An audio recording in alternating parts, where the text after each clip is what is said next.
If you want to start, I don't know if you want to start recording. I am recording now. Okay, all right. So, first things first, welcome back. This is, God, it's almost been 2 years since we've been here, but to give you the official start work, and I'm supposed to get attributions out of the way, is, of course, we did change the music a little bit last minute to be completely royalty free, so hopefully the audio should be fine. It's provided by Tabletop RPG Music. They are available on Patreon or their own website. They're also on YouTube. So if you like the music in the videos, go and check them out. It's all copyright free, and you can get alternate versions and hour-long versions on their website. Pretty good stuff. Go and check out Tabletop RPG Music. The background image for the main scene is a piece from an artist on ArtStation called, probably butchering this name, Rujing Gao.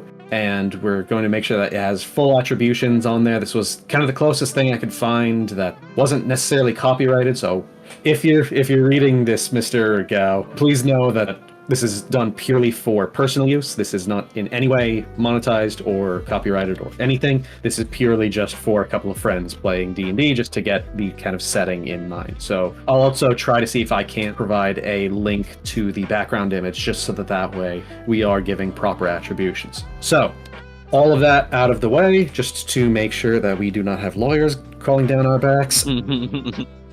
I would like to again welcome once again, friends, to the world of Aldholn. Though many aspects of this campaign will be familiar to you, I assure you that there will be much and more you do not recognize. The continents, the cultures, and even the pantheons have been revised to better suit a more immersive world and will hopefully provide more context for your characters. Overall, I do want to give the preface that as players, your destiny is solely in your own hands. The path that you take throughout this world is completely up to you, and at any time you are able to either accept or decline jobs, tasks, favors at your own leisure and conscience. I will of course be providing story beats you may follow, but every choice is your own.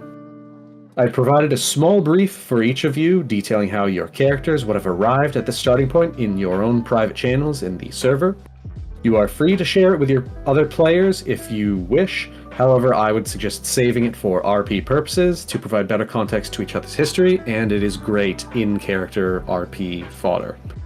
So, starting all of that off, I am Bladehenge. I am the DM and creator of this setting, and I will also preface that for any possible viewers, and to restate this as well to the players, is that at certain points in this campaign, there may be NPCs that can join or leave the party at either their own leisure or the party's request.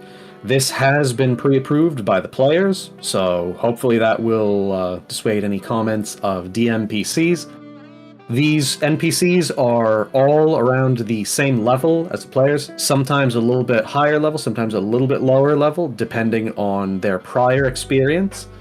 But in a majority of times, they will not necessarily always be direct combat support. Many times they may just be along for the ride or to investigate certain things. And again, this has been pre-approved by the players, and everything is hopefully being balanced within reason, so that way the focus is still, of course, going to be the players, but they can get additional kind of background NPCs involved if they wish, or if the story demands it. So they are added flavor to the party setting for at the very least a week or two, or that they are at the very best allowing for specific party support to be able to experience new things. So, going down the list of characters one by one, I would like to begin with an introduction of Lee, if you would like to follow up. I am Lee. I also go by Myuwa, or Mew. I'm an artist, first and foremost. I like to do anime art. As you can probably tell from the sprites, I worked on them all night. I'm very happy with them. As are we all. Fantastic work. Thank you. The player tokens are also something I worked on last night, so very last minute, but I've been sick. I'm glad that I managed to finish them. I would say I am kind of still new to D&D. It's in quotation marks. I've been in campaigns before, but never long term, if that makes sense. So yeah, happy to be here with friends, and excited to play. Thank you. And next up in the lineup is Walf, if you would like to do a quick introduction of yourself. Sigurdhur, are you okay? Yes, my cat is sneezing, it's fine. It's out here fighting the rats. Alright, well, hello, I guess. My name is Welleria. I'm a certified gamer. I have a little bit more experience with D&D than Lee over here, but not as much as our DM. So I'm trusting myself with him, even if it's not the first time. It's gonna be fun. I'm excited. And then Anne.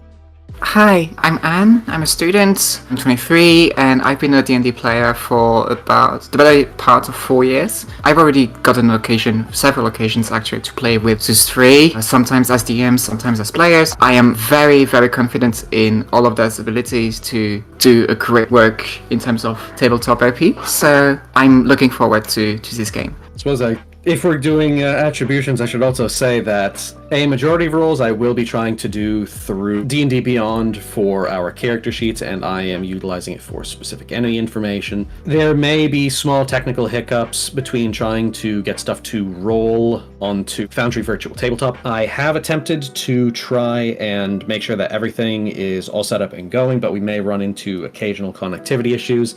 We have gotten backups put together in that place, so please do excuse any technical difficulties if we do have any. And this is still very much a work in progress. There are a lot of modules that we have added to the actual game, and we will be attempting to try to either modify or fine-tune those over time, so please do not expect a Matt Mercer-esque level of quality for things. So with all of that all set, and starting off with this, I suppose we will go through the character introductions. In order to set the stage for everybody, you begin the session in the kingdom of Belmare, on the eastern end of the continent of Enari, one of the largest of the several continents that make up the world as it is known. Belmare itself is a small city that has its capital listed on the small island of Belmare proper. Wind at your backs and sea breeze ever present in the air, you begin your day within, of course, Belmare proper, the city, seated within the Sea of Bounty. Though gathered for different reasons, you find yourselves in the bustling city square midway through the morning. Going through with the character introductions, Mizu, you find yourself exiting out of the Sanctum of Boreos, goddess of magic, following your own harrowing entry to the city. You begin out in the city square, exiting out of the sanctum, and as you exit out, again, it is mid-morning, there are bustling carts and merchants, people walking throughout the town square of a large cobblestone square with a large fountain in the center. The mid-morning sun is shining across the back of the Sanctum of Boreos, giving you a slight shade as you exit. From where you are, of course, given the task that you were set by your own mistress, is you can see the Adventurers Guild across the way. It's roughly about one city block, but this being an open city square, it is mostly, of course, visible. What would you like to do starting out? And I suppose, first off, if you would like to introduce Mizu. Oh god, there's stuff I can't talk about yet. Just for the fun. Alright. So, Mizu's my wizard of scribes. She's very typically kind-hearted, I wouldn't say smart, book smart, yes, but not socially smart. Very naive because she had a very sheltered upbringing. As for why, you'll see later. As for now, Mizu exits the sanctum, making sure that the hood is very neatly placed on top of her head. She moves it down a couple of times, really just to reassure herself that it's actually there and not going to fly off. I don't know if you want to mention her race now or if you want to have that be a thing later. That is up to you. Yeah, I'll make it a thing later. Okay. Seeing that the Adventurers Guild is actually fairly close, I feel like she would stop and stare for a minute because this is technically the first time she ever left home. So this is like a whole new world for her. Seeing the large fountain, this is actually the first thing she will stop by at, and then she'll like dip her fingertips into the water for a bit and then just marvel at it. After that, she'll clear her throat and then shake her head. Okay, stop playing around. And then she'll move towards the Adventurers Guild. All right. As you go and move towards the Adventurers Guild, it is by no means a large building. It is fairly small. There is one set of double doors and a small counter off to the side, which is currently open, although there is nobody manning it. It's probably, I would say, maybe 3 stories tall. And it's not very large, but you do get the feeling that it might extend back into the city block. The city itself is fairly densely packed. There are still alleyways here and there between buildings, but some are built tight up to one another, and you expect that that may possibly be because of the environment. This is a sea environment, where this is a decently sized island that is set in the middle of what is called the Sea of Bounty, which is a fairly decently sized sea that borders both the continents of Inari, Irian, and Aresh, which will all be described later in greater detail, and each character will eventually have a small brief that gives them an overview of each continent that they are from, and has a bit of information on exactly what you kind of know about that continent and how that works. So there is a specific player here who would probably know a little bit more about this kind of environment, but they have yet to be introduced, so we will handle that later. And as you enter the Belmare Adventurers Guild, you are greeted with a mixed scent of old parchment and something that smells almost like honey drifting through the air. Immediately to your left is a large counter, behind which is seated a stout, red-headed dwarf. A small pair of reading spectacles adorns his round nose, pipe sticking out of the beard, covering almost all of his face, spun into 2 large braids, each about the width of his brawny arms, held by 2 large polished steel bands at their flat ends. He glances your way, seeing the, of course, entry door open, gives you a quick look up and down with his eyes, lasting not much more than a moment, and then immediately goes back to browsing the thick stack of papers in his hands. Over to your right, you do see that there is a series of chairs and couches that are currently occupied by a group of adventurers that appear to currently be going over a map that they have of where you would expect they might be heading off to next. And at this moment, the floor is yours. I suppose since the dwarf was the first person that Mizu saw, she will head towards them and wave hello, kind of in greeting. At your gesture, he glances your way again and sets down the set of papers to his side, rather haphazardly, and places both of his hands folded on each other on the desk, and gestures over your way. Given the counter, he is approximately head height to you. Alright, welcome to the Belmare Adventurers Guild. May I ask your name and your business here today? My name is, Mizu. She stutters it out the way I did right now. Yes. I believe we have been expecting you. Give me just a second, and he goes back to fiddling with the papers that are in his hands. And then eventually, yes, here it is. Yes, the meeting is set to begin. Within the hour. We are simply waiting for Mr. Bragg to be ready for the briefing. There should be an extra couch over behind the rowdy group across the way here. You're free to wait until called, at which point we will begin the proceedings. And I believe that is all set. From where the entry door is, there is a separate couch that is still on the left-hand side, kind of between where the counter is and where there is a large set of double doors going further back into the building. So if the other adventurers are on the middle right and the counter is on the middle left, this couch would be in the back left from the orientation of the entry door, just to properly kind of convey that. giving you kind of one more glance up and down. You can tell he's kind of ruminating on something in his head for just a quick second. I won't ask for you to remove your hood. You've already been vetted by multiple high-profile sources, but I would simply state that you may wish to introduce yourself to your party in some capacity when they arrive, or at the very least your potential party, should you choose to accept. And he kind of gestures over to the couch, and you assume at this point that he will probably be setting up your paperwork. All right, conversation's Ew. over. At that, Mizu just nods and heads towards the free couch, because what else is there to do? Yep. And as you get to the couch, it is actually surprisingly nice. Probably a little bit better than you are used to back at your home. It's got these very nice, very plush kind of veneer. It's a bright blue coloration as opposed to the green coloration of the couches across the building.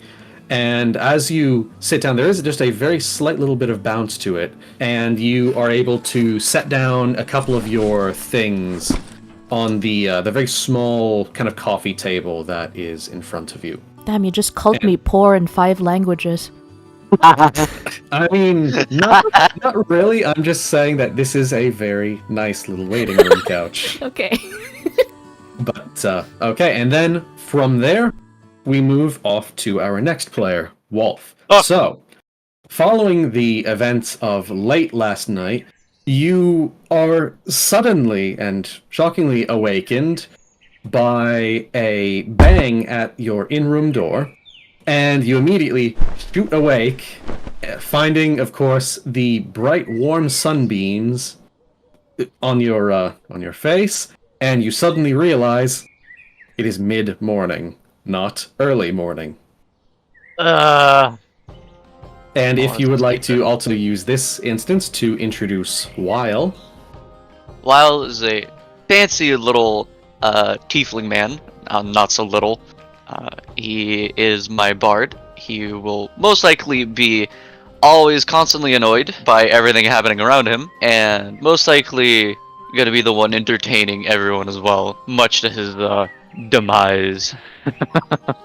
And of course, as you are shockingly awakened, you do hear a voice through the door. Mr. Welleria, your meeting is going to be soon. You should get it going. I disappointedly scream out, Yeah, I'll be there. I'll be right there. Yes, and of course, I will also mention that you, of course, do recognize that voice from earlier last night. That would definitely be the innkeeper who was definitely teasing you over the letter that you had received. So, Of course. So, of course, as you are able to get your things together and exit, the innkeep goes and gives you a slight nod, and lifts up a small sack of coins that have postage to it, which you would realize are the package that you had asked him to go and get organized for you as part of your agreement last night to take the last room.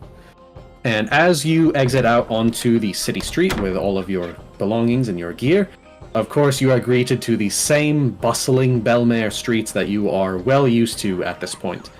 It is, again, mid-morning, I would say sometime around like 9:30 to 10 a.m., and you know that the meeting itself is set to start anytime between 10:30 and 11. So, of course, you having some experience with this town, you would, of course, realize that the inn that you are staying at is just about 2 blocks or so from the actual Adventurers Guild proper. And if there's anything else you would like to check out before you make your way, seeing as you do have a little bit of time before the meeting itself starts, so you would be able to check out other things if you should so desire. No, I got everything I need. That should be good. All right. So as you make your way through the Belmare streets, you're of course greeted by many of the same sights and sounds that you are used to, having been back here several times. Of course, the ever-present sea breeze and the salty taste on the air all permeates everything in here, and you see many different different merchants and dock workers carrying things all throughout the city. Of course, you knowing that Belmare is, of course, a port city by trade, you, of course, realize that this is the main set of focus between the eastern set of Inari, which is, of course, on the eastern side of Belmare Island, and Irian, the continent from which you hail. And, of course, as you go and approach into the actual Adventurers Guild proper, you are again greeted by the very familiar scent of, again, parchment and something alike honey. You've never entirely known exactly what it is. You know it is not honey itself, but it is instead some form of powder that has been basically spread throughout the construction of the building. When inquired about, a majority of the Adventurers Guild workers have stated that they either do not know or that they are not allowed to say. It is part of security, at the very least, having been a frequenter of the Belmare Adventurers Guild. And of course, as you go and approach from the entry door, you of course immediately notice that the entity that is at the counter is Mr. Rumnaheim, the mountain dwarf that so often occupies the mornings of the Adventurers Guild. You know that the Adventurers Guild works in a set of 2 shifts, with Mr. Rumnaheim covering the mornings and Miss Elvire, your tiefling friend, covering the evening. Gotcha. And as you approach, he immediately glances your way, thick stack of papers in his hands again. He says, excuse me, sorry, wrong accent. I have to put down notes for this again, because I keep forgetting. Mr. Welleria, glad of you to be able to join us. Good morning, Mr. Rumnaheim. How long until the meeting, I should put it? Let me check. He pulls out a small little globe from one of his shelf underneath the desk and picks it up and kind of glances at it. Looks like you should have about anywhere between an hour and a half, possibly. Mr. Bragg is running a little bit behind on his preparations. High-profile job, as I'm sure you understand. So we will be hopefully calling for you very soon, and we should be able to get along with the proceedings. Did want to state, good job on the prior job. Tough to take down a barrel gura, let alone pull off its lip ring. Mighty score for your age. Thank you. And like he puts his hands over his eyes, kind of like pinching the bridge of his nose as well. Like, right, thank you. That one was an adventure, to say the least. I'm sure I saw some of the stitches that your hobgoblin friend had. Quite the battle, from what I can see. Regardless, not end well. Regardless, hopefully this job here will let you see the big leagues. Oh, hopefully, it'd be nice. Your first prospective party member has already arrived. They are waiting over on the waiting couch. We're still waiting on the last prospective party member, and then at that point, I believe that is what Mr. Bragg is having to file his paperwork on. But they should hopefully be arriving sometime within the next half an hour to an hour, now that I get a better sense of the time. Morning's going by so bloody quickly. But went by a lot faster for me, that's for sure. Sure, I heard you were laid out talking to Epiphany again. Don't remind me. Oh, don't worry, lad. I only jest. Anyway, on with you.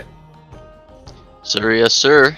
And he goes back to picking up a set of papers and just kind of glancing through that. You can he starts kind of trying to write a little bit faster. You can tell. You assume that he was he did not think that everybody would be arriving all at the same time, and probably thought he was going to be able to space out his paperwork. But given that, you go and take a seat over at the set of couches. I will allow you to choose.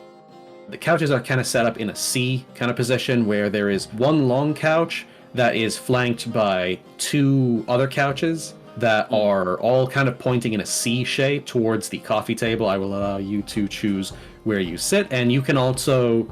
I would also say that, Lee, you can describe what Mizu looks like if you would like here. Oh, the entire time Mizu has just been kind of glancing around curiously. Not necessarily trying to make sure that she stands out in any way, fiddling with the staff in her hand, but if you pay close attention, there's, her hood keeps weirdly moving around, shifting, as if something's inside. Weirdo. So, you can also, of course, describe Wylle here if you would like. Not much to say really. His hair is just always covering his horns, and every time he makes a little movement, you can hear like small trinkets rustling around in his bag. Especially once he stretches out and really just makes sure to stretch out every single limb he has before he sits down. And nothing to say to each other yet? He'll wait, see if she speaks up. I just sitting there, one another, not saying a word. The Wylle just sits down and just waits. Just gonna be waiting. When introverts collide. And so they were both introverts. No. Like he sat down, arms crossed, just looking at her, waiting if she's gonna say anything, or if he needs to start it off.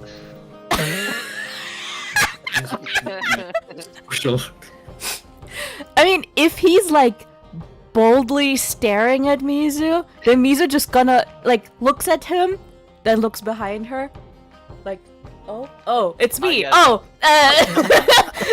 then Mizu looks back with wide eyes and just kind of goes, hello. Good morning. How are you? I'm doing just fine, actually. Oh, How about you? that's painful. He's really making her go through it. I'm doing pretty good too. Nice weather we're having, right? Okay, I'm gonna stop you right there. Sorry, I was wondering to see just how awkward it would be. My name's Wylle. I'm gonna be your partner for a little while, or at least for whatever they have planned for us. Oh, okay. So we're gonna be buddies. Mm-hmm. I am a Mizu. Well, good morning, Mizu. Do you know when exactly the other party member is supposed to arrive? We're supposed to have a third. I have no clue. I actually just arrived a few minutes ago, so yeah. Early bird, I see. I suppose so. And at that moment, you hear a large bang, bang, bang at the door that immediately comes to the attention of Mr. Rumnaheim as he goes and then gets off of his chair. You hear a large groan. It's like, who bloody is it now? And as he's approaching the door, you can hear him yell, "The door is unlocked, by the way."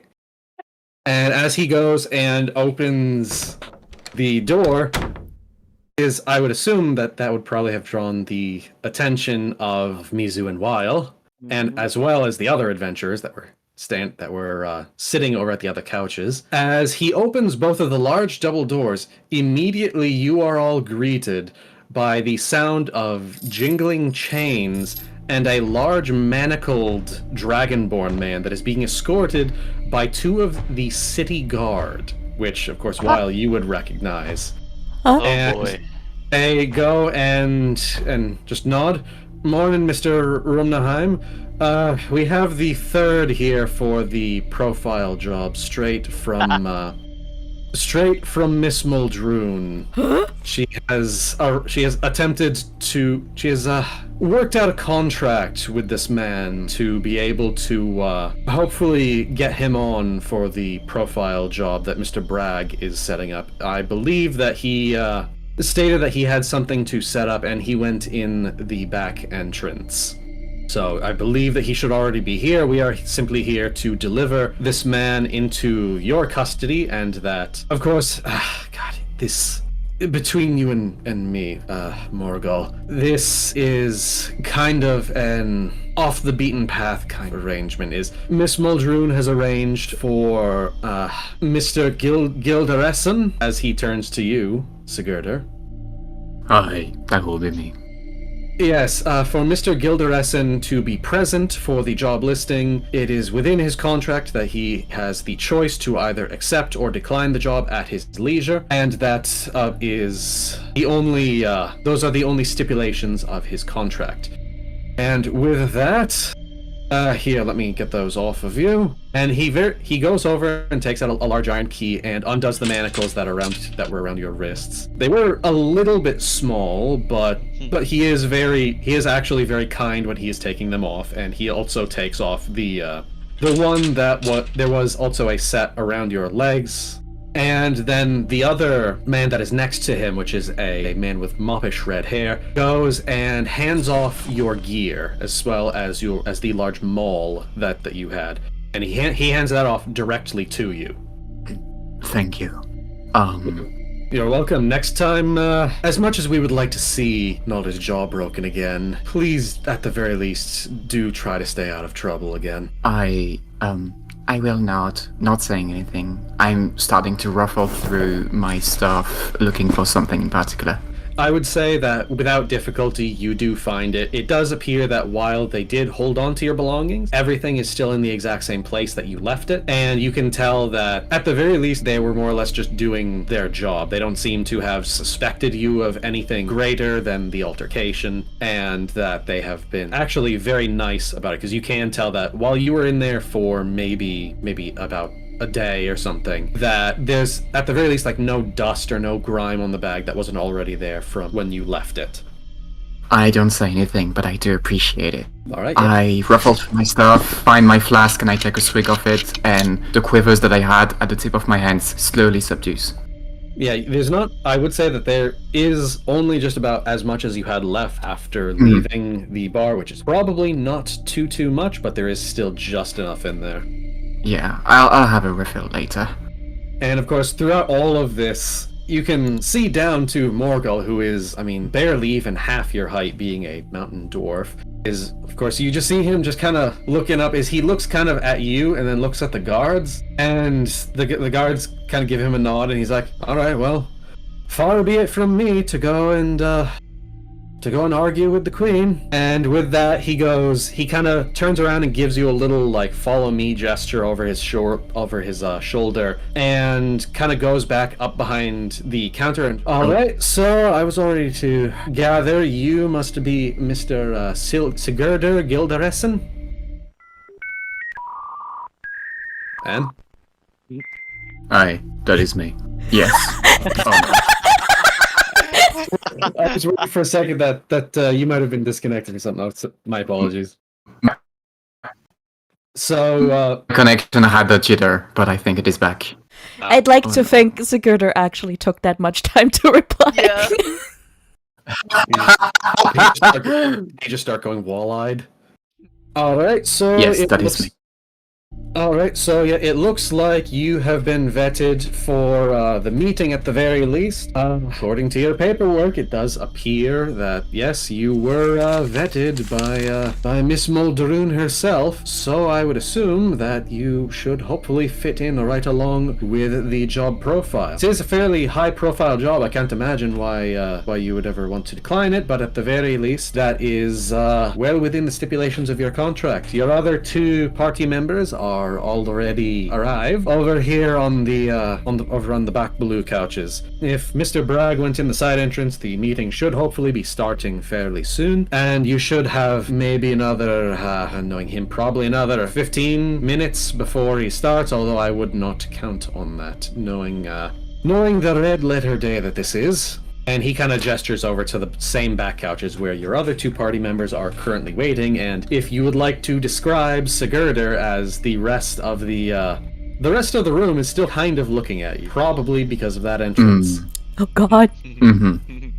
Definitely not the typical entrance, is it? So, Sigurdhur happens to be a very tall, large and broad dragonborn, very well muscled, but also covered by a layer of protective fat that is like carefully built over the years to protect against the cold. His dressing style is extremely, I wouldn't say garish, but definitely rustic. It's furs, it's leather, and it's meant to keep him warm, not to be stylish. He has this face of a somewhat constantly annoyed person, but really it's just a resting bitch face, if I do say so myself. He does not really feel strongly about things or people, but he does sometimes get swept up in the mood, which can lead to the unfortunate events that happened the day before. Otherwise, he's a fairly calm and obedient to authority man. Very cute, very cute. As he probably looks to the surf bar which his two soon-to-be adventuring partners are seated, he probably will lean into the ear of the dwarf and ask, are you sure they are fit for the job? They look quite frail. Mr. Welleria over there, the tiefling lad, he's a long-standing member of the guild. Just took down a rather ornery set of demons quite recently, just came back last night. Miss Mizu over there comes vetted by other past members of the guild that were quite high profile, so we would expect that her training would at the very least be up to par with what we are considering the rank 3 adventurers, which you were also vetted to be a part of. As it appears that your party composition is fairly standard, you being the... it has you listed here as Barbarian? Oh, wait. Is that a category? Yes, that would indeed be the role that you fulfill in your party. Is Mr. Wylle over there is, of course, a fairly well-known bard, so he will likely be fulfilling your support role. And Miss Mizu over there is listed as being a wizard, so she will likely be providing your spellcasting damage and support, with you possibly being the frontliner. I filled in Barbarian because I don't come from this place. I didn't know it was an adventuring role. Don't worry, that was filled in by Miss Mulderoon herself. She filed a full report on your supposed capabilities. Oh, Sounds like she may have been witness to your little fun time with Nalder over there. God, I wish I could have seen that. You did a number on him, boy. I heard I did. Sadly, I don't really have a good recollection of the event. Oh, don't worry, neither does he. Anyway, your party members are awaiting over there. I would strongly suggest, at the very least, introducing yourself before the meeting starts, because Lord knows that once Mr. Bragg starts talking, he won't shut up. That is good to know. Thank you very much for your help. You're very welcome. Again, he goes back to scramble filling out the paperwork. I will probably not bother him more longer. I'm going to walk towards the sofa, towards the two other adventurers. I have a pretty bad walking style. It is not elegant. My head is kept low. My shoulders are inward. I look pretty bad, and also, am I still hangover? I would say at this point, it's been long enough that you have had full enough time to be able to get over whatever hangover you might have had. Fair enough. So yeah, as soon as I get into close enough proximity, I will reach out my hand, not really knowing which one of the two to shake hand with first. I'll just like reach it out awkwardly and say, I'm Sigurdhur. Nice to meet you. Immediately return the gesture, gently wave. Wait, wave? Wave? Yeah, just a little hello. Oh, you didn't even get the hand. I'm reaching out my hand to shake hands. Seeing how Wylle didn't grab the hand, Mizu just kind of like stiffens for a moment and just holds her staff, Starseeker, a little closer, and she like mumbles. She mumbles under her breath, "Oh God, are we paired up with a criminal?" Before clearing her throat and like hesitantly holding her arm out, but you can tell she's shaking like crazy. Yeah, I would actually like, for the first roll of the entire campaign, I would like you to roll a stealth check, and I would like that, and that will be rolled against Sigurdhur's passive perception. Okay. Oh, I rolled on D&D Beyond, by the way. Oh, hold on. Let me. Oh shit, you got a 19. Okay, yeah. So you do kind of accidentally blurt that out, but you catch yourself, and it is quiet enough that Sigurdhur does not notice. Have to take a look at your Beyond 20 thing because it should be projecting directly into the Foundry VTT tab. If you go into the Beyond 20 options, you can tell it only send to Foundry VTT tabs. Where? Click on the extension, go into Beyond 20 options, and it is about 2/3 of the way down. What? We will deal with it later. Okay. For now, and for the recording, everything is being rolled into a campaign. In D&D Beyond, I do have a full game log, so of course I can see the player rolls.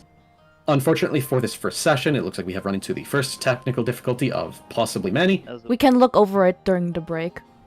Yes, yeah, we'll take a look at that. I will probably go and try to put a break after the meeting here, because that will be kind of the first main break point. So, given that, of course, Sigurd, you do catch yourself quickly enough and softly enough that you do not mention it, and you simply offer your introduction to Mr. Gilderesson. I'm Mizu? She says it like it's a question. She's visibly like nervous, like you can tell she's shaking. and I would also like to just highlight just the sheer fucking size difference between Mizu's hand and Sigurdhur's hand. Yeah. Yeah, I could have held out my pinky finger.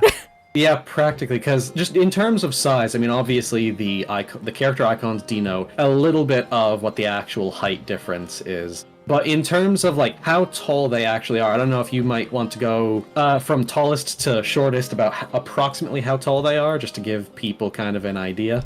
Wylle is like a head taller than Mizu, and Sigurdhur I think is 2 heads taller than Wylle. Was it 2 or 1? I mean, I was just gonna say like just give like the straight approximate measurement, like oh they're like 180, 200, something like that. Mm-hmm. Wylle is 190 centimeters or 6'4". And I happen to be 7 feet tall or 2.13 meters. Mizu is 165, 4-ish centimeters? Yep. Yeah. It's about And that's 5'5". 5'4". So it's very average height. So that makes this a bit more funnier, actually. It was just surrounded by giants. Yeah, pretty much. Except for, of course, Mr. Rumnaheim, who is, of course, a mountain dwarf, who is probably, I would say, about maybe like 4 feet. Respectable for a dwarf. Small. You shake each other's hand, and that is... I just wanted to get that out of the way, just so that people could have an idea of kind of the characters that we are talking about. Please do. Sigurd stumbles on his words a little, and he tries to construct a sentence. He says, "Please don't get impressed by how I arrived. This was an accident. An accident I am responsible for, but an accident nonetheless. I am a very respectable person, or at least I try to be." I'll hold you to that. Poor Mizu over here just be sweating bullets. He's not quite comfortable either. He is not really used to talk with people. He's not used to partnering with people so much, doing a lot of his own work himself, and so the perspective of working in a team, adventuring team, is a bit daunting to him, and it shows on his face. There's actually something briefly I want to mention. The little rustling, or at least the movement inside Mizu's hood. You suddenly hear like a noise, and it sounds like a squeak, a shrill, kinda, an animal. You would guess it's an animal, and A pest. A pest? at that point, Mizu flinches because suddenly, out of nowhere, it darts towards Sigurdhur, skedaddles up his shoulders, and upon closer look, God. you see it's some kind of sea otter looking thing. Do you want me to show... I'm assuming you want me to show what he looks like? Yeah. Okay, Yeah. So if I hit show players, this should show to everybody. Oh, There's a little bastard. Go. it looks so cute. What the hell? Oh, Yeah. It looks So, baby. This tiny little creature was hiding inside the hood. Mizu's hood was up, or is still up the entire time. It was just like inside, if that makes sense. So it just kind of like darted forward and skedaddles up Sigurdhur's arm. And at that, you notice how Mizu visibly deflates, almost like a sigh in relief, but without a sound. As if her body itself is sighing in relief. I'd also just ask, is approximately how big is Coco, just in terms of like reference to other animals? Coco is the size of like, not really the size of a sea otter because they're fairly large. Like size of a house cat, maybe? Yeah, a house cat is probably more accurate. Yeah. My question remains though, do you fancy carrying pests with you? Oh, that's not a pest. That's my familiar. His name is Coco. You can hear Wylle chuckling to himself in the back. I see. So I should not harm it. It's yours. Please don't. I'd like for him to remain unharmed, please. But it seems like he's taken a liking to you. Just for your information, he's very fond of people who are very kind-hearted, and it seems like he perceives you as very kind-hearted. So, I see. That is very flattering. Maybe you should recover it. I am not very good with animals. At that, Mizu tries to grab Coco again, but Coco just kind of dodges and skedaddles further up Sigurdhur's head. That is awkward. Like a bird. Mizu like puts her hands on her hips and goes, Coco, please, you can't just embarrass me on the very first day. And the second that you say that, he kind of stops, stands up, looks back at you, and then goes back to skedaddling. Mizu sighs and pinches the bridge of her nose. Yeah, I would say that he does go and take kind of a look around, but after probably maybe like 20 or 30 seconds of rummaging around, he kind of does go back to your side, kind of content, looking around. All right. You knowing exactly what he is about, you can probably assume that he was looking for food. Yeah. Well, Coco just kind of settles back on her shoulders instead of inside the hood. Should we proceed? I heard the man that needs us is weird. He won't be with us for a little bit. He might be a little late. He might be here soon. Depends how things go. Mr. Bragg, right? Mm-hmm. And I would also say, Walf, that you do have prior experience with Mr. Bragg, as he is the head of the Belmare Adventurers Guild, and is usually very, very orderly and usually very organized in terms of how things proceed. And it is actually at that point that you do actually hear a bell chime from the reception desk where Mr. Rumnaheim is. And you can see him take it out. It's like, oh, all right, well, I guess he's going. All right, you lot, Miss Mizu, Mr. Welleria, Mr. Gilderesson, it appears Mr. Bragg is ready for you, so simply, Wylle, you know where to go, just head down the back. Yes, sir. And it is at that point that you do see that the large set of double doors actually opens all on their own. You would assume, is Wylle, you would of course know that these doors are enchanted for security. And they basically open themselves up to you, and from the open door, you can see that there is a large hallway that extends out the back. There are rooms flanking the hallway that each lead to specific meeting rooms, and that the one that you are likely looking for is the one that is more or less all the way in the back before the building turns into a stairwell. So basically just head straight, and it will be right in front of you. So Wylle just kind of like, gestures them like, follow me. I know where to go. Mizu hurries to his side and asks, what is this person like? He's actually pretty organized, also a little extravagant. Yeah, I would also say that just out of what you know about Mr. Bragg, is you know that he is a half-orc man of fairly studious background. You know that the Bragg family is fairly well known, but not necessarily in Belmare. You know that they actually operate out of another country entirely, but that him looking to get away from the family business led him to kind of running the Adventurers Guild along after the prior owner ended up retiring. So as you walk down, of course, there are multiple other meeting rooms that you can hear, not necessarily hushed tones, but you can hear slight conversation through the large wooden doors. It is fairly muffled. You would assume that there is probably some form of soundproofing to most of these. And that eventually, when you get to the very last one, this is the only set of double doors for any of the meeting rooms, which you can kind of infer this is probably the big one. And as you go and open the door, you are immediately greeted to a decently sized room. It does have a number of small little sconces with what look like some form of magic lighting, probably some very mundane light enchanted spells. And at the very back, you can see a decently built half-orc man. He has both tusks reaching up to about the bottom side of his nose, one of which has a ring of runes engraved directly into the tusk. Oh. He has black hair with a set of white streaks along the sideburns going out in his back, and it is fairly short. It's maybe like an inch or two in length, but kind of not necessarily slicked back, but as much as one could have slicked it back. And he's wearing this large set of red robes with a black, not cape, but kind of like a black cloak, or a black half cloak.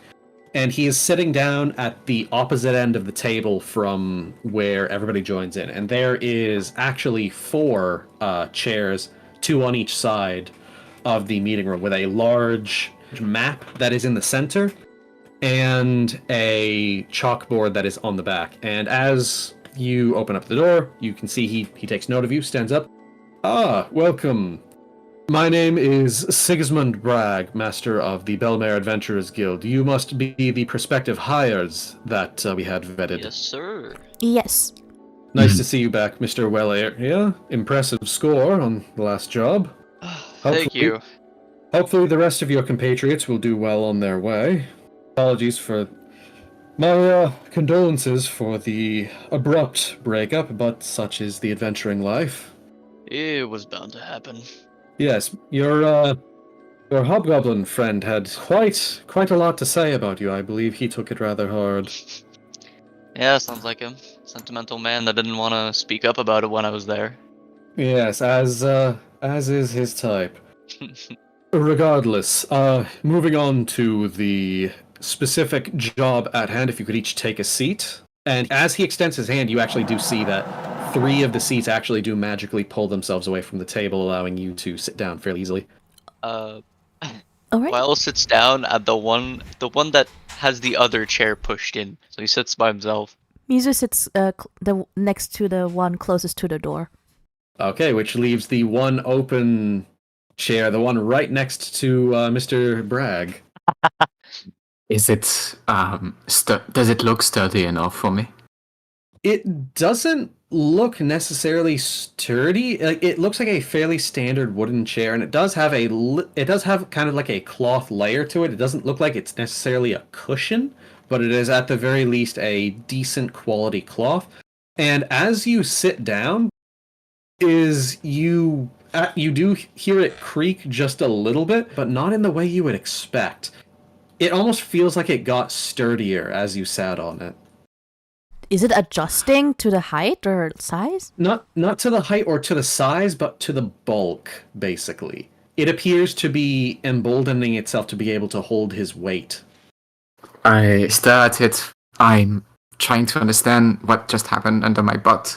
And then I just put back my attention on Mr. Bragg. Yeah, and he will kind of gesture that, don't pay attention to them. They simply adjust to be able to make sure they're comfortable for you, at the very least one. Did he just call me fat? Mm-hmm.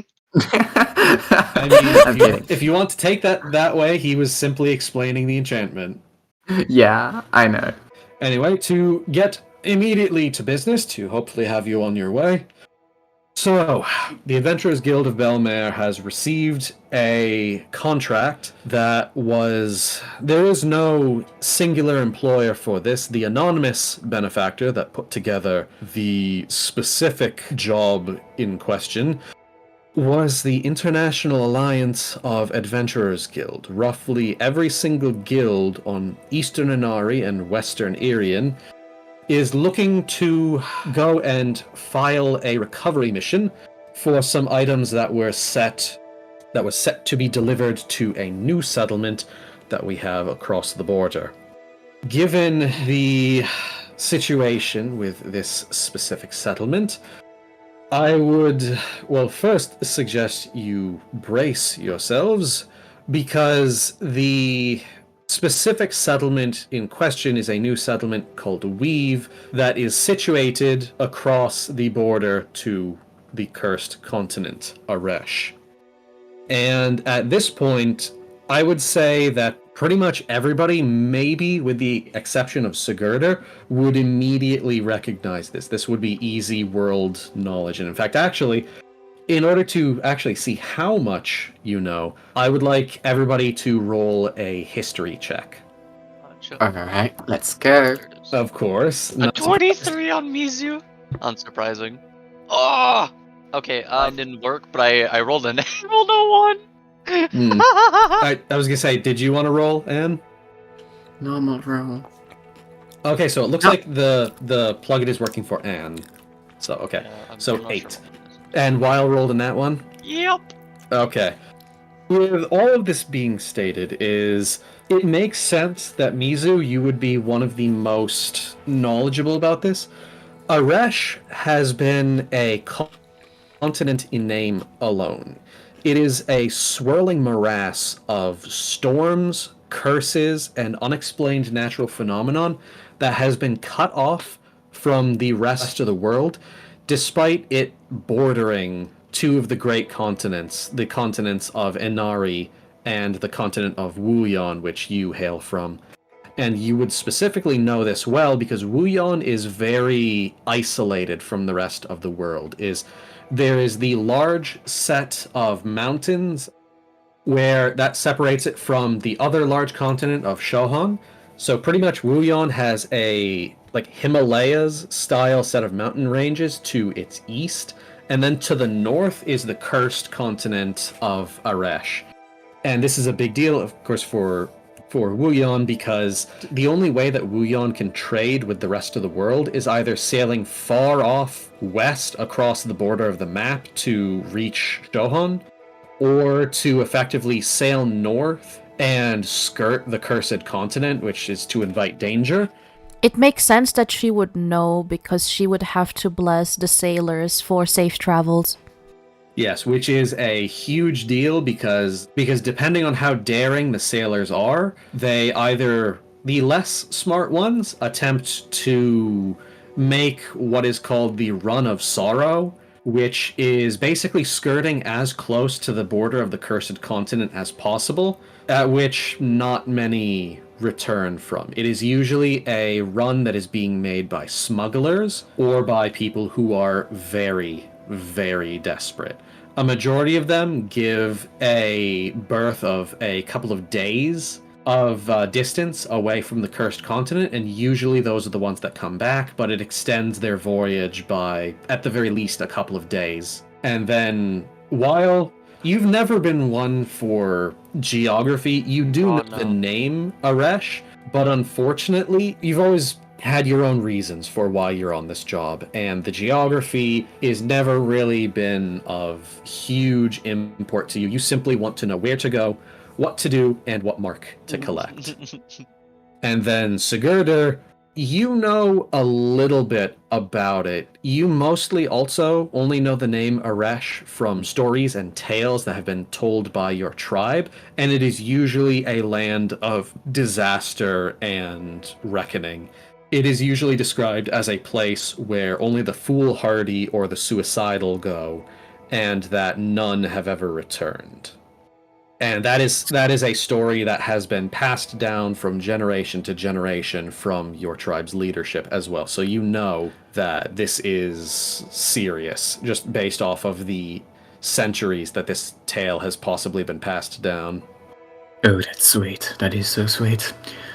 Okay. And Mr. Bragg kind of gives everybody a moment to kind of collect that and kind of tries to gauge your expressions a little bit.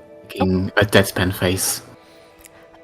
Mizu actually pipes up. I'd assume she wouldn't know about Weave in particular. No, she would not. So that means she would pipe up and bring up the point. I'm aware of Aresh and the Cursed Continent, and the dangers it also entails. Storms, curses, and natural phenomena aside, why would there be a settlement inside the Cursed Continent? Given your background, I am actually somewhat surprised you were not alerted to this, Miss Mizu. So actually, now that I think about it, I suppose knowing your mother, I suppose I'm not that surprised. I'm surprised that your father didn't tell you, but then again, I'm assuming he is likely off on other business at the moment. And Mizu, you would of course know that yes, your father did leave home some number of months ago for a fairly long-term job. He has been corresponding maybe like once a month, so he's probably only sent one letter by now. But you do know that he is on profile with some form of new expedition, but you don't know where. Mm-hmm. And you can, of course, tell that yes, Mr. Bragg is referring to, of course, you might not know about it because knowing the nature of your mother. When he mentions Mizu's mother, she just sighs. Makes sense. Yes, it is about, about maybe a year ago. We started knowing phenomenon changing around the borders of southern Belmare here, which, of course, borders Aresh.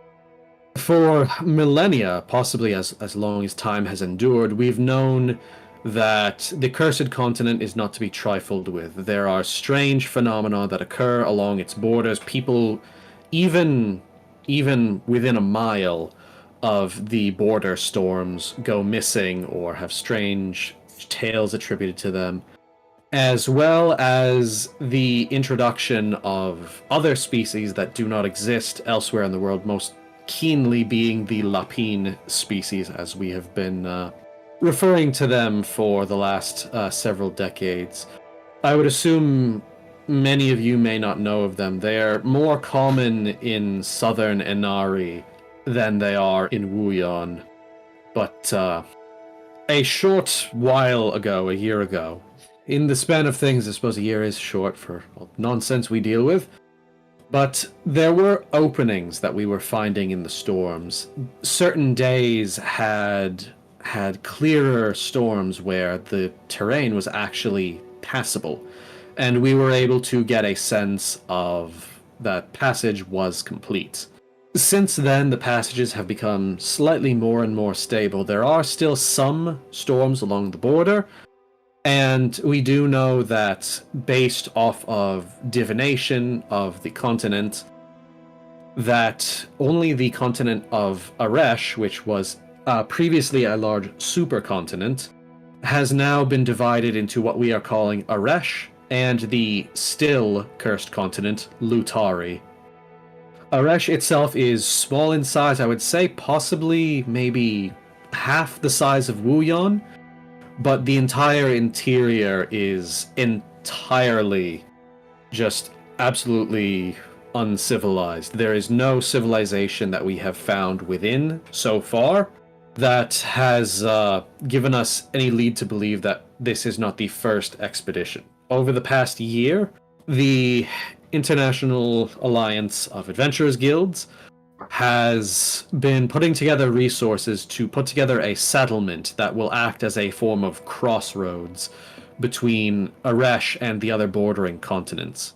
Weave is still very much under construction, and the specific part of this that functions along into your actual job here is part of a teleportation circle. We are looking to set up a teleportation nexus that connects, much like the one that you took earlier today, Miss Mizu, that will connect Belmare to the settlement in Weave. However, the shipment of the last of the parts needed for that teleportation nexus have gone missing. We sent a caravan down south from the landlocked part of Belmare, where the last of the pieces, the focal point of the nexus, was intended to have been sent down to Weave. And we have since within the last few days, received correspondence that the shipment did not arrive and that all attempts to locate the individuals that were responsible for that shipment have gone missing. Other small divination that we've been able to perform in the meantime has informed us that these individuals did not steal the parts, so we are assuming this is, of course, a rescue mission.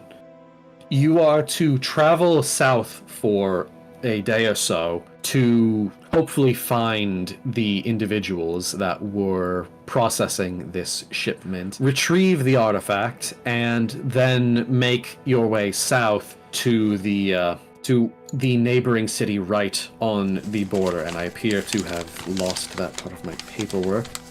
I'll have to go and find that later. And at that point, you will meet up with a member of the Adventurers Guild of Belmare, who will then lead you through the border into the Cursed Continent, and you will then make your way to the settlement of Weave and deliver the part, at which point you are either offered the position to either stay in Weave as one of the prospective adventurers and support staff that are supporting the settlement, possibly exploring the region, or you will be given a caravan back to Belmare, at which point you may either do as you please, or you may sign on for additional jobs with the guild. However, I will also admit that there is also a Adventurers Guild under construction in Weave, and I would assume that there is likely going to be more work for you over there. And as he says that, he does give you a glance directly, Wylle. Wylle is going to speak up the moment that they lock eyes. Considering this is going to be a rescue mission, do you happen to know if any of the people who went missing are able to fight, or if we end up finding them and they are still with us, that we'll have to defend them, or we can hopefully ask them to use a little bit of their manpower if they're capable? The caravan itself was mostly merchants bringing supplies. There was a small escort. There was another rank 3 adventurer, a paladin, I believe, but he was also assumed missing, and the small divinations we have been able to utilize with our short supplies at the moment. Majority of our diviners already headed out to Weave itself. And through the small messages we have entertained, it does appear that that was all that was sent. So if he is alive, he may still be able to assist you. However, given the fact that it has been about 5 or 6 days, I would strongly assume that if he is alive, he is possibly in no shape to be fighting. So you may have to escort him there. But hopefully, if he is incapacitated, there should still be a cart that can be utilized to ferry him back to Weave. Although you will still be making a stop at the southern border first, at which point, again, you will be meeting up with our other Adventurers Guild contact. Gotcha. Alright, perfect. That's very good to know. So, given the actual brief of the situation, I am going to go and give you all one of these, and I am going to go and show you the first contract of the setting. So this is also another thing that I will be setting up with all of this, is all of the players will have access to the specific contracts that you have. And of course, as stated in the intro, you are of course free to either accept or decline these jobs at your leisure and conscience. However, there are certain ones that will of course be worth more money or worth more grandeur and fame that will of course be offered, and I am going to attempt to keep this as little railroading as possible. I do still want to of course state that your choices do matter, and they will drastically change the course of the story as we progress. With this, I am saving the changes to the documentation. You should be able to see a new folder in your Journals tab that shows the Adventurers Guild contract, and I will also just go and pop this up on everybody's screen. So you should be able to see what is called the entry contract. Yes, sir. Yes, sir. Yeah. Okay, so with the contract that is being stated, Mr. Belmare, Mr. Belmare, yes, you're speaking to the king now. But as Mr. Bragg hands off it's a slip of paper that he hands a copy to everybody's. You can of course see the majority of Eastern Inari. With Sigurdhur, you actually being able to see your homeland in Northern Nushella. Yep. Nutella? No. Yes, it's an entire country of nothing but chocolate and peanut butter. Yeah, baby! Oh. Oh my god. It's a diabetic worst nightmare. Yeah, I do know how to read a map as long as it's not too complicated, so I will probably recognize that. Yes. Yeah, I mean, you at the very least know the name Nushella, and you can assume that, given the island that you're on, that you are in Belmare proper. And of course, Wylle, you would also realize that some of these bordering countries are also the ones where your companions headed off to, with Gwyleth heading up to Toltecs, and your other two companions heading out to Relmit. Yeah, And- they went pretty far. Mr. Bragg again speaks up. So, the client for this job is the International Adventurers Guild, of which you have all been privately and securely vetted by.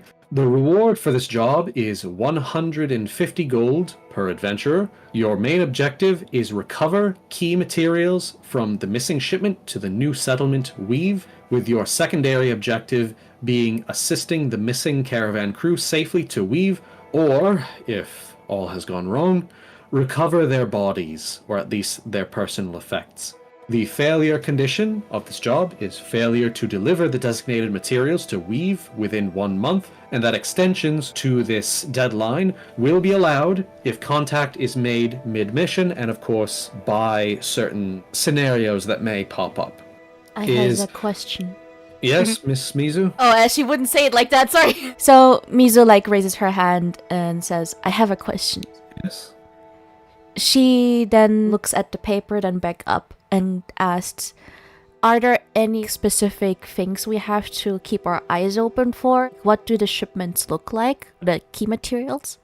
The key material itself, we have not been given an exact description of, is unfortunately, given the value of this specific magical key component, endeavors had to be made to make sure that the information would not be leaked to other possible parties.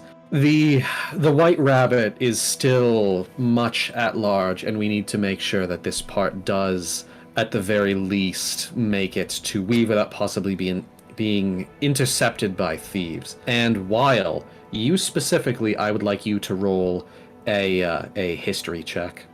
Ooh, don't fuck it up. Don't fuck Don't up. say that. Don't fuck up. He's gonna fuck up now. Oh no. Now it's working. Oh, wow. Because I used the in-game sheet. I didn't Oh, use Yeah. Oh wow. Yeah. Yeah, actually, I did also forget to point out that down at the bottom of your screen is if we do keep running into issues trying to get Beyond 20 to function with your D&D Beyond sheets, there's a dice tray at the bottom of the chat. If we run into that, you can also use the dice tray down there. While being a bard, of course, you hear all of the tales and stories across the land from the short times that you spend in bars and inns and other places where adventurers congregate. And adventurers are one of the greatest sources of news in the world. And especially with your prior hobgoblin fighter companion, Gwyleth, who was a renowned bar hopper and also storyteller. Hobgoblins love stories. Is that the White Rabbit is a thief that has been at large in southern Belmare and even parts of Relmit, all across the border of Inari. And that they are a prolific thief. To put it in real world terms, in some ways, a Robin Hood-esque kind of figure. They very much often target high-profile goods, like expensive magical components, but their favorite target is often the rich. They are very much the kind that will go and target either government officials or nobles, it's not necessarily that they steal from the rich and then give it all to the needy, but there is usually a surprising surplus of local community supports that pop up when the White Rabbit makes their way through. You don't know anything about them, but you do know that they are both a force to be feared if high-profile goods are on the move or are being stored. And you know that they have been at large for, I want to say, probably the better part of 12 or 13 years. Holy shit, And okay. you know that nobody has ever gotten a complete account of what they look like. All they know is that they always leave a calling card, or at the very least they leave some form of sign that it was them, and then they disappear without a trace. And that with this, you also know now that they have basically been terrorizing Belmare proper and the actual inland portion of Belmare for quite a while, if they are on the radar of the Belmare Adventurers Guild specifically. Oh boy, this is gonna be fun. Yes, if you, unfortunately, I will have to state that should the White Rabbit appear and make off with the artifact, there will be a submission to retrieve the materials. However, that will, of course, entirely depend on if you have a trail to go down. Hopefully, we have ensured enough security with the parcel and the information being sent back to Weave that that will not be an issue. However, do be on the lookout for anything strange. Don't worry, knowing my luck, something's gonna end up happening with them while I'm around. We will see. You are quite the charmer. Hopefully you may be able to bring them to justice. You expect too much of me, Briar. And he says something under his breath for a second, and I will allow... yeah, I'm gonna just roll something really quickly here. Where is it? Actually, wait, shit, I forgot. I have a set of... I'm the DM now. I can use my physical dice. Yes, you may. I would also say that if anybody's looking for good liquid core dice, Your Wizards, UR Wizards, is a brand that has a lot of really nice liquid core dice. I've got a set that I actually got custom ordered for one of my NPCs. And let's see how the first physical DM roll goes. Not sponsored, by the way. Not sponsored. Would be nice, but Would be nice. Yeah. I'm gonna be flat out. Y'all hear this? Motherfucker rolled a 2. Oh, wow. You can hear him kind of smirk and just kind of looking back at the paperwork and just mention. He kind of mumbles to himself. It's like, yeah, it's already nearly slayed Epiphany. What the fuck? And I was gonna say, hearing that, I don't know what Wyle's expression might be. Wow, just see Wylle put his hands against his face. He kind of notices it. Oh, oops. He kind of notices it, but he wasn't as quiet as he thought. But he kind of mentally waves it off. It's just whatever, kids. Mizu looks between the two and then looks to Sigurdhur and then tilts her head, questioning what the hell's happening right now. Obviously, neither of you two know who he's talking about. Given the urgency of this mission, we would request that you head out at the very least by midday today. And of course, all of you would realize it's probably about like 10:30. So you have about an hour and a half before things actually start to get going. But at the very least, you know that you should have enough time to gather a couple of things if you need. So, given the information of this mission, you will go to inland Belmare, follow the road west until you reach the south road, at which point you will then head out to the border, and then you will be meeting up with one of our Adventurers Guild contacts in one of the border towns. They are unfortunately on a mission of their own. If they have completed their mission at that point, they will meet up with you. If that is not the case, then you will go and meet with them at the border town of Barmwich. And that is Barmwich. And I will be having this added to your contract at some point afterwards. So, given all of this information, we will, of course, be willing to field any questions, at which point we will ask for your official response. Well, Wylle, by the way, doesn't. He's just hands on his face and is like, well, I mean, you already know my answer. Quite glad to have you on, Mr. Welleria.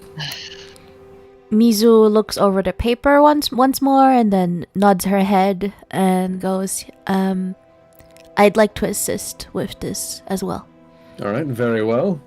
Sigurdhur imitates or mimics what Mizu's doing and mumbles to himself, I can't read. And says, I guess I will follow through. All right, Wait, well. and now I'm curious. I want to know if Wylle picks up on Sigurdhur saying that. 14. I think he hears it. Yeah, I think. Sigurdhur, roll a stealth check if you want to hide it. You know what? Yeah, let's try to hide it. First competing sets of rolls between players. And it's to find out if Sigurdhur or not. Oh, So just barely, you can hear Sigurdhur under his breath mention, "Can't read," and that's all that you get, really. The rest is just kind of mumbles. While is conflicted, he lets out like a sigh mixed in with a little laugh, like, "Oh boy, what have I gotten myself into?" Wait, like. Yeah, kinda. I would say that this is not something that you aren't used to, is you do know that in your prior party, that your companion Gwyleth, I mean, he was a pretty great guy, Yeah. but at the same time, he knew how to read enough to get by, but he was not good at it at all. Yeah, he could recognize names and places, but You do know that your other two party members, Fiametta, the cleric, and the elf ranger of your party, they both knew how to read pretty well. In fact, your party cleric, Fiametta, was a profuse reader. In fact, she was usually the one that filled out your paperwork. So, with all of official business out of the way, if there's any other questions you have about the job or about the route, we will, of course, answer everything that we can, but unfortunately, given the urgent status of the mission, we do not have much to go off of. One more question. How many missing crew members are we talking about here? In this case, there are about 5. 3 of them were merchants. One of them was the rank 3 paladin that we sent off to guard the shipment. And then there was a researcher who was in charge of documenting the trip beyond the borders. He was intended to stop at the border in the town of Barmwich, but we have not heard from him either. So we've unfortunately had to list him as missing as well. So 5 individuals in total, 1 fighter and 4 non-combatants. I also have a question. Yes? The white rabbit, are we allowed to dispose of him? We would prefer not, simply because we would possibly lose any lead that we had for any of those items, several of which belong either to high-ranking Adventurers Guild affiliates, not necessarily nobles, but adventurers that are responsible for taking on higher-rank jobs that deal with national security, and we do need those items back as soon as possible. Alive, then. Very well. Yes, as much as possible. As alive as possible. Okay. Yes. I suppose unconscious works then. Anything else? Sounds like that's everything. All right, well, I'll go and make sure that we have everything all set and done with your contract by the time that you leave. Again, primary objective, locate the artifact and deliver it to the town of Barmwich, at which point you will meet up with the other 2 Adventurers Guild contacts, who will then show you the way to weave across the border. The secondary objective, either recover and assist the members of the caravan, and hopefully, if all goes well, we won't need a set of body bags. If they have perished, recover their bodies, or at the very least their personal effects, for their next of kin. Failure condition, fail to reach weave within 1 month, or suffer the loss of the necessary artifact for your job. And with that, he takes out a set of yellow stamps. You can see that he has a separate sheet that has each of your names along a block of text and 2 squares off to the right-hand side. And he stamps a yellow check mark in the leftmost of those 2 boxes. And while you would understand that that is simply paperwork stating that you have accepted the mission and it is in progress, and that when the job is completed, there will be a large green stamp that goes in the rightmost box. You are very, very fond of that green. That green check, yeah. You get paid. And I get money, and I don't need to worry about dying. Yeah. And with that, all of you collect your contract. And of course, with that, the big double doors open again. And he kind of gestures. All right, in order to make it to Barmwich by the end of the next morrow, you would likely want to leave sometime soon, at the very least by midday, which to everybody you would understand is going to be within the next like half an hour to an hour. So you have a little bit of time to gather provisions if you need any, and then proceed from there. Wyle's actually gonna ask Bragg something real quick. Oh, Mizu and Sigurdhur go wait outside. I don't really ask this very often. Would it be possible to have a very minuscule advancement on the payment? I was gonna say, did you not already get paid last night? Could have sworn I did. I saw Epiphany's pay. Okay. Thankfully, I did. Just I would like to use the payment for this job, as I've already tried to send off most of the money, as I always do. By getting rid of that Tobalpaw in Helmfirth, you did open up a trade route that I had been waiting on. So, you know what? From adventurer to adventurer, here, take this. And he reaches behind his back into a pouch and tosses you 10 gold. Oh yeah, that's exactly what I was hoping for. Okay, cool. Is you would know that while his official duties are a scribe, you would of course know that Mr. Bragg is a wizard of some sort. You don't know exactly what, and that it would make sense for him to be waiting on trade routes for either magical components or spell writing components. Yeah, so I'll pick up a little pouch and go, alright, perfect, that's the exact amount I was about to ask, actually. I'll make sure to bring these 2 back alive, as well as hopefully make sure everyone else is fine on the mission. We would certainly hope so. If you don't, the adventuring queen will be down your back. With that, I would also like you to roll a history check. I made like 4 rolls and 2 of them are 1s, for the love of... Given your position, you don't know a lot of specifics about the so-called adventuring queen. You don't even know her name, but you know that the title is very, very well known. You've heard of the name the Orphans Angels, which is, I should say, was the leading group of adventurers about 10-15 years back. They have since retired, but they have been on multiple adventures to save the multiverse, and you know that the Adventurer Queen was the only one that is still involved in guild business. In fact, she could basically be considered the head of the International Alliance of Adventurers Guilds, which basically means that in a majority of active adventurers guilds in the world, she is kind of the top dog, although unofficially. She hasn't taken an official title as the guild because each guild operates kind of as a separate workshop or a distributorship or however, or whatever the proper word for it is. And that she is extremely powerful. She is considered the pinnacle of adventurers. Which hearing that, if you don't bring them back alive, there may be some high-profile people on your ass. Yeah, no.